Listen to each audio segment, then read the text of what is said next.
The Jagdpanzer E100, a Tier 10 German super heavy, a vehicle known for its incredible damage per shot, decent armor, and overall pretty fun playstyle. In today's video, I'll be sharing my opinions, thoughts, and feelings on this tank. Is this the right vehicle for you?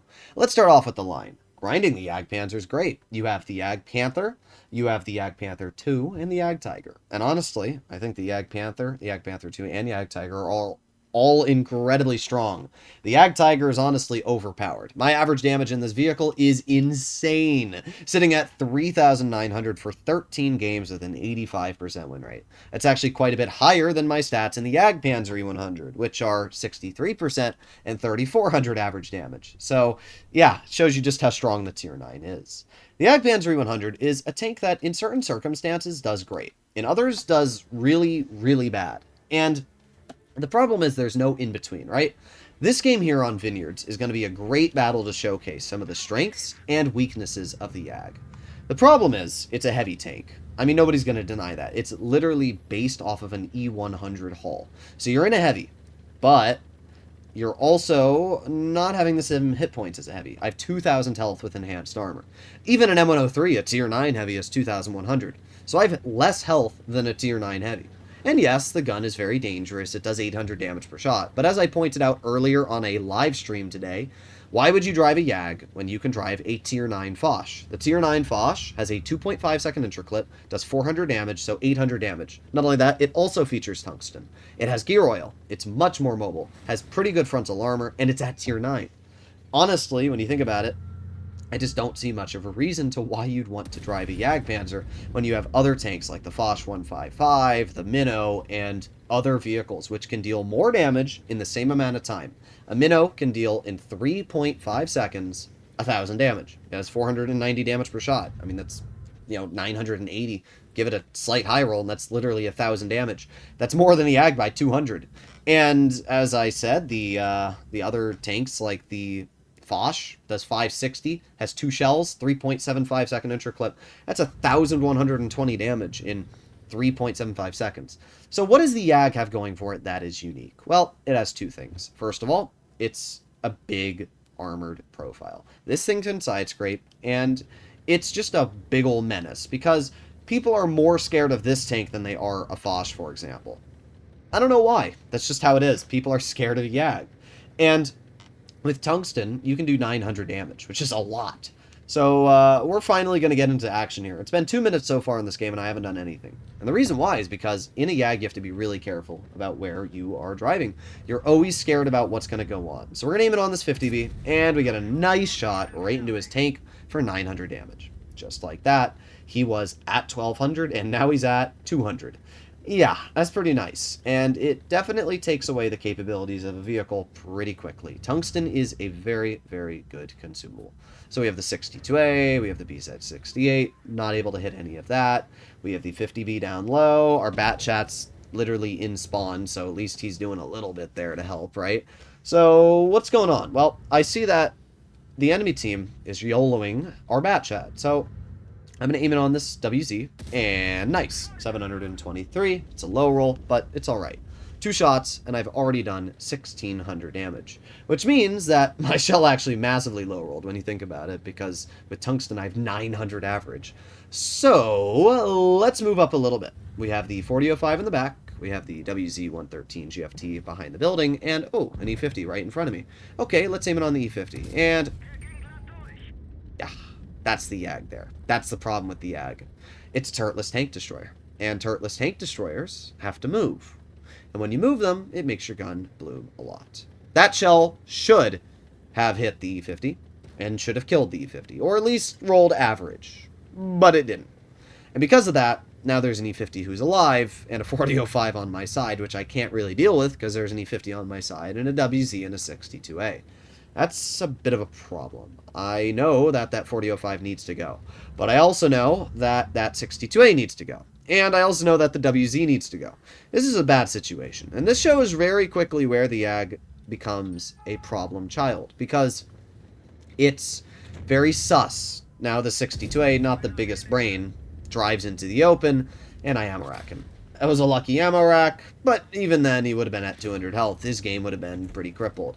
This 4005 is evidently not very good at the game, firing standard ammo, and because of that, I know that this player's probably not running Spall. So I activate Tungsten to guarantee that I'm going to kill him, and now we're up to 3,800. This is a pretty good game, and you can see where the Yag has problems, but also where it can problem solve. With that high damage and with decent armor, you can get bounces, you can get decent pushes, and do a pretty good job. So we're going to aim in where I think that WZ is going to go. It goes into the dirt.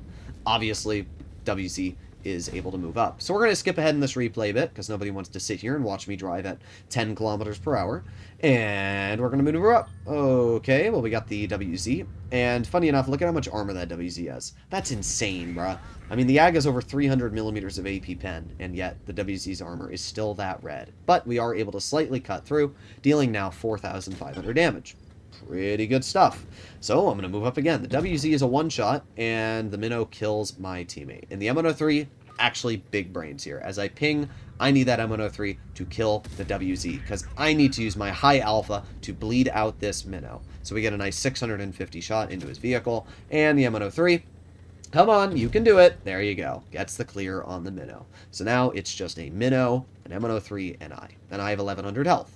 So this Minnow would have to reload an entire clip to kill me. Now that's not impossible. I have a 17-second reload. So literally that Minnow could. But not today. We get an ammo rack in his lower plate and putting us up to 6,239 damage. Now this was a very long battle. It was almost a 7-minute game. But we won, we did a lot, we blocked a lot, we aced the tank, we earned 165,000 credits.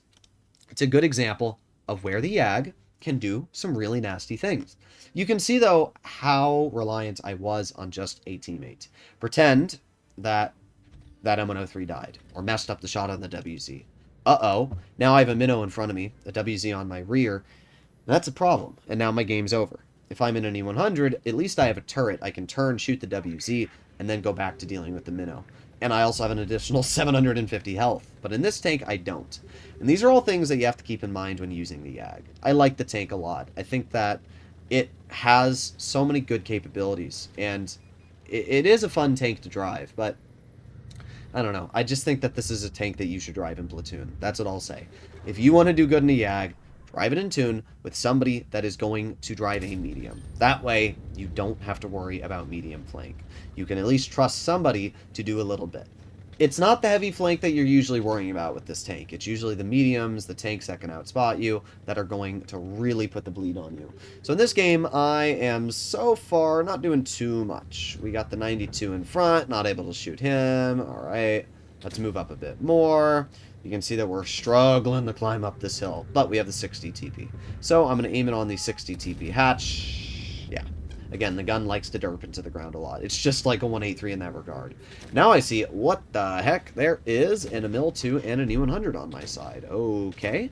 Well, I'm going to activate my adrenaline, and we've got a shell now. Let's aim in on this E100, and oh, we also got the Emil in the back, and yeah, I'm going to shoot the E100, bigger threat. So we shoot him, we angle our tank.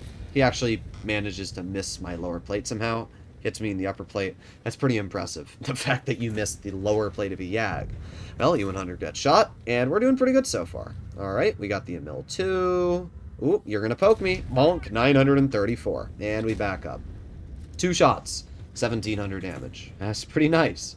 2 more shots and we'll be up to 3k. So, we reload. The tank did get a DPM nerf in the latest update, but it was only like 150 DPM. It's not that big of a deal, especially when you realize that the tank got an armor buff. So, I'll take the armor over the slight change in DPM. I mean, don't get me wrong, DPM's nice and all, but I just think that running armor, or having extra armor, is really nice. So, we have the Emil 2, who is now backing up. And what's sad is that because he backed up so far, the E6 was able to bleed him out and get a shell. But we're up to 2,700 damage. It's pretty good. That's actually really good. Now we're going to make our way over to the enemy spawn. We got the 268 version 4 all the way in the back. We got the Sharfew Chair 4. And, well, obviously I'm not going to be able to hit the V4 from that angle. I was hoping that the Char would back up. I mean, I could have shot that, but I don't you make 40% plays. I wait. So, instead, another opportunity arrives. I get a nice shell into the V4. And that puts us up to 3,365 damage. Okay. Well, I still have 900 health left, but I also got a Sharpie Chair, a 60 TP, and a V4. And there you go, 60's dead. V4, I'm not too worried about because I have enough health to take a shell from him, so I'm going to move up. Let's see just exactly what we can do. Oh, I thought my game was frozen there for a second because nothing was happening, but here we go. The V4 is dead, so now I'm in a pretty good spot because there's only 2 tanks left. A Foch, which I don't know where he is, and a Char. Char is dead. 700 damage. Bye-bye. Which leaves only 1 tank left. The enemy Foch. And, oh, he's AFK. I was really hoping I could pen his roof with a high explosive, but not able to. So we'll just fire an AP, and 965, putting us over 5,000 damage. On games where you are able to close the distance between you and your opponents, and you have the opportunity to reload and not worry about being pushed, the Yag does great. And this was a fantastic example of just how great the Yag does. But now let me show you a game where the Yag does absolutely terrible. This is Yukon. And this game is a great example of why I love the Yag, but I also hate the Yag, right? So this game, I have a 2 and 5B going over to the heavy flank. My 260 has decided that he's going to go over to the medium flank.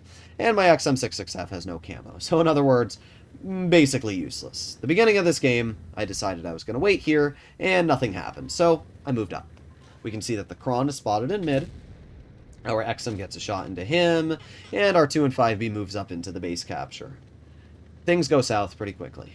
Right now, it looks like our team has a big advantage, right? We got 3 tanks on their 2 mediums. We have a 260 in mid who can hopefully get some bleeds out, and we have the XM, and, you know, this is actually looking pretty solid in the beginning here. You'd think, wow, we have a big advantage. Well, our 2 and 5B decides to YOLO out into the open and die. So the 2 and 5B's already dead. I decide, well, if he's dead, I'm going to take advantage of a little bit, and I get a nice shell into the enemy, 1-2-1. That puts me up to 880 damage dealt, and we're going to put on our adrenaline. Okay, well, now I back up, and I already see bad things are a-happening. That Yag somehow sees my tank and hits that shot. Really. Welcome to my life. Rolls 500 damage. And then the 100 pushes up, but I decide I'm going to trade the shot. So I get a shell into the 100, and now I'm up to 1700. But look at this. Our team has already lost the medium flank. I don't even know how. We had 3 mediums on there too. They died. Now I got an E100, which has more DPM than me. Faster reload because he's running the 12.8, so he gets a nice shot into me. I shoot him back. Yag HEs me. I'm at 2600 damage, which is pretty good, but now what do? Game's over. That's it. That's the problem with the Yag. If I was in a Kron or a Minnow or a turreted tank, I could have probably gotten hull down. I could have gotten a big bleed out. I could have held, maybe helped out the XM. But in this tank, you don't have a turret. And because of that, you're just screwed.